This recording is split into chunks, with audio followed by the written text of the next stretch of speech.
வேலூரில் இல்லை ராணிப்பேட்டையிலேருந்து ஆந்திரா போகிற வழியில் பார்த்தீங்கன்னா இந்த கோவில் இருக்குது. இந்த கோவில் பார்த்தீங்கன்னா பார்டரில் இருக்கிறதுனால 2 ஸ்டேட்லேருந்து மக்கள் பார்த்தீங்கன்னா ரொம்ப அதிகமாக வந்து தரிசனம் பண்ணுவாங்க.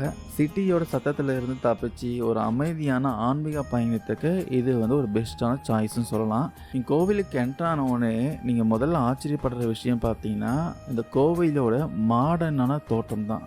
கோவில் பார்த்தீங்கன்னா ரொம்ப ரொம்ப அழகாக முழுசாக தங்க நேரத்தில் பெயிண்டிங்லாம் பண்ணியிருப்பாங்க. சூரிய வெளிச்சத்தில் பார்க்குறப்போ நிஜமாகவே ஒரு தங்கக்கோட்டை மாதிரி தான் தங்கம் போல் மின்னும்.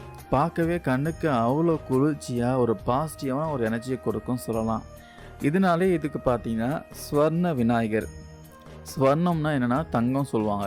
இந்த கோவிலில் மூலவர் பார்த்தீங்கன்னா ரொம்ப ரொம்ப பழமையானவர். உள்ள கருவறைக்குள்ளே போய் பார்த்தீங்கன்னா அங்கே வந்து ஒரு ஆச்சரியம் காத்துட்டு இருக்கு சொல்லலாம். பொதுவாக வந்து ஒரு கோவிலுக்குள்ளே ஒரு மூலவர் தான் பார்த்தீங்கன்னா இருப்பார். ஆனால் இங்கே 2 விநாயகர் சிலைகள் இருக்குது. இதில் ஒன்று பார்த்தீங்கன்னா மனிதர்களால் உருவாக்கப்பட்ட பிரதிஷ்டை செய்யப்பட்ட சிலை. இன்னொன்று என்ன தெரியுமா? சுயம்பு விநாயகர். சுயம்பு அப்படிங்கிறது பார்த்தீங்கன்னா ஒரு சமஸ்கிருத வார்த்தையை சொல்லலாம். அதாவது யாராலும் செதுக்கப்படாமல் இயற்கையாகவே பூமியிலிருந்து கடவுளின் வடிவத்தில் தோன்றிய சிலைகள் தான் பார்த்தீங்கன்னா சுயம்பு அப்படின்னு சொல்லுவாங்க. பல 100 வருஷங்களுக்கு முன்னாடி தானாக தோன்றிய இந்த பழமையான சுயம்பு விநாயகர் பார்த்தீங்கன்னா இந்த கோவிலோடைய மிகப்பெரிய ஒரு அற்புதமான ஒரு படைப்பாக இருக்குது.